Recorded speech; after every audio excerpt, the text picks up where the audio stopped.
I've been thinking back quite a bit to those initial weeks of the pandemic, when the streets were silent, except for the sound of sirens. You remember that? Can you bring yourself back there for a moment? Back then, I had a thought that bothers me still, deeply. It troubled me so much, I cannot shake it to this day. Maybe I wasn't the only one. I found myself cheering internally for the strangest things back then. Oh, good, I thought. Only 400 people died today. The next day, 389 people died. Even better. The day after that, 375 people died. We're on a roll. What is that thought? Only 375 people? How could that fact make me feel something positive? What is happening in our world where deaths are becoming numbers counted on a page rather than lives to be sadly missed? Human life is the most precious commodity we have. It's the central value of Judaism. It's why we call Torah a tree of life. It's why our morning prayers include thanking God for waking us up and allowing our bodies to function in the most basic terms. It's that smell that reminds us of our childhood or the touch of a loved one. It's the sound of children laughing together. It's why in the Torah portion for these high holy days we read, "Choose life so that your children may live." It's why even Kaddish, the Jewish prayer for death, is actually an affirmation of life. Think about the contentment you feel when a grandparent holds their newborn baby grandchild for the first time. What could be better than that? The preciousness, the vulnerability, the respect for human life is the essence of Judaism. But I'm worried. I am deeply worried that our reaction to this pandemic is bringing out a dark side of humanity and that we are drifting away from our moral core. Instead of valuing lives, have we become all too comfortable diminishing them? Is the pandemic turning the devaluing of life into our way of living? I mean, have you heard the rhetoric about older people in our country these days? Quote, "The virus is really only dangerous for old people. They already had their lives. What's really the difference of another year or two?" I can tell you it makes a great deal of difference. It's the difference of sons and daughters who have parents and sons and daughters who don't. It's the difference of young children who have grandparents and a generation of grandparents who died too soon. It's the difference of Jews being able to testify as a living witness to Jewish history or not. Your life is not more precious than the life of an older person sitting in a retirement home, and neither is mine. And it's not old people only that we do this with. We've told ourselves all kinds of stories about this virus to calm our scared souls. At first, we told ourselves it's something far away. It's affecting Chinese people. The next day, we say it's a virus that mainly affects poor people or homeless people. The day after that, we convince ourselves it's the Latino community. The virus does disproportionately impact different communities, but we cannot use that as a way to lessen its severity. We cannot tell ourselves, it's them, it's them, it's them. It's never us. As if that makes it better somehow. As if denial can defend us against death. As if diminishing someone else's life through psychological distancing will spare your life.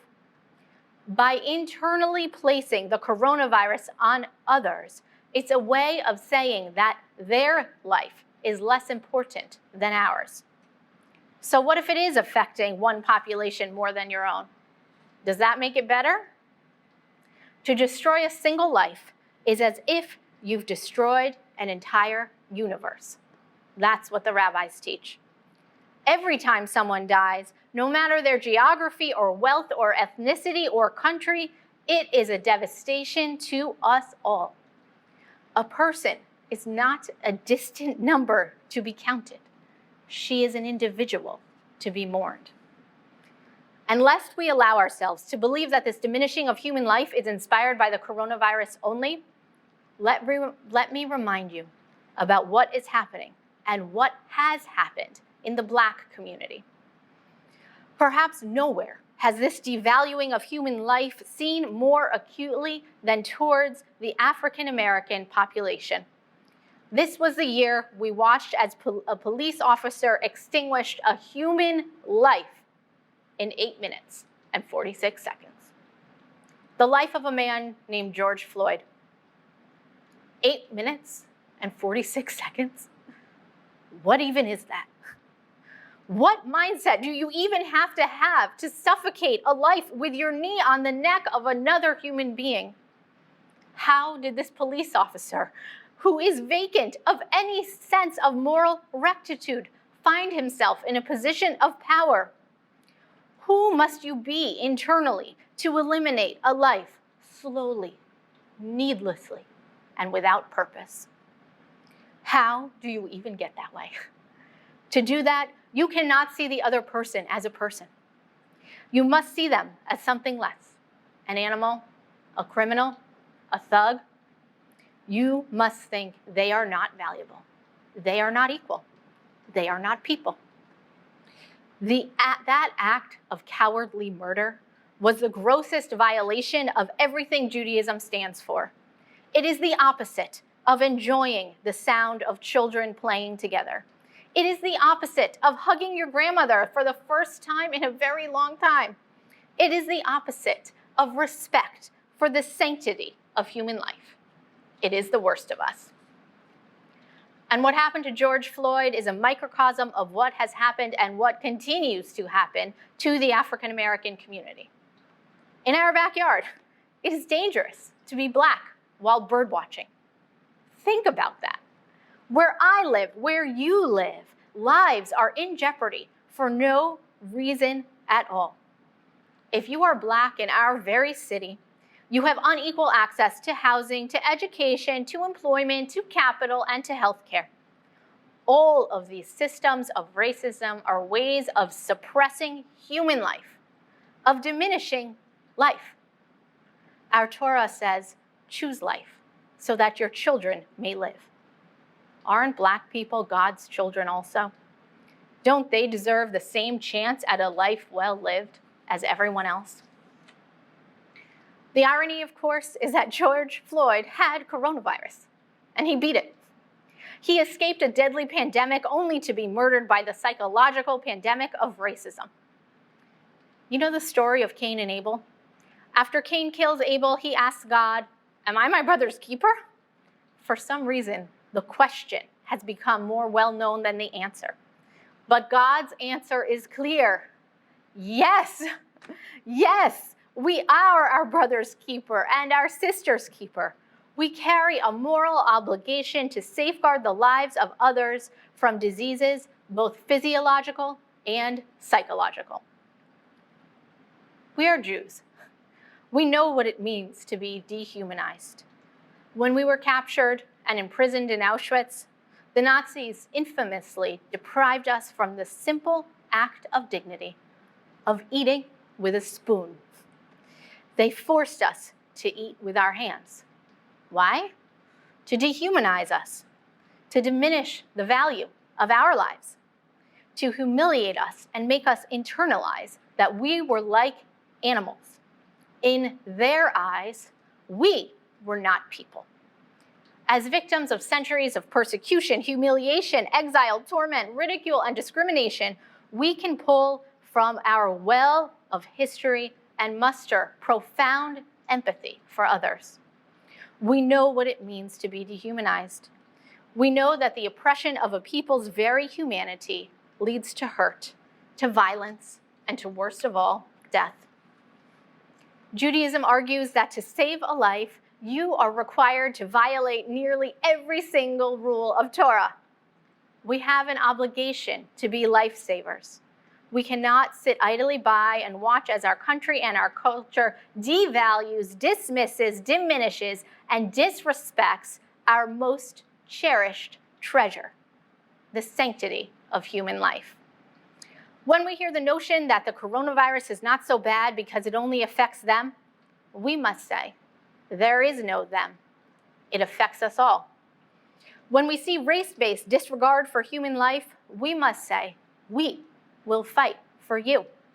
When we catch ourselves counting lost lives like they are mere numbers on a tally, we must remind ourselves that each life is a precious gift from God that we are only given once. For a long while, I'm worried this conversation will only get messier. If we're fortunate enough to get a vaccine, who will get it? When? Who has access to testing? Who doesn't? Which type of employees will have the option to return to work? Which won't? What about homeless people? How do we honor or dishonor their lives? It's all a valuation of human life. It's the kind of calculation that is better suited for our cosmic realm, not us. But nonetheless, this is our moment, and we need to rise to the challenge. The rabbis said that to destroy life is as if you've destroyed an entire universe. But that's not the end of the teaching. It continues, but to save a life, it's as if you have saved the entire world. We must celebrate every life and mourn every death. It's the human thing to do. Don't lose that. And when we see others diminishing the value of even a single life, we must rush to try and save it. So I say, to life, l'chaim. L'chaim, l'chaim, to life. It's the most simple thing. To your life, l'chaim. To their life, l'chaim. To old lives, l'chaim. To black lives, l'chaim. I hope you spend 5781 appreciating every moment of this life that you can. I hope you squeeze your children extra hard. I hope you are kind to yourself. I hope you do the things that make you happy. I hope you cherish the sanctity of life itself, both the holy and the mundane. In this new year, 5781, may you find good health. May your loved ones live a life of vitality. May you fight to uphold Judaism's most sacred values, and may God inscribe you in the book of life. Shana Tova.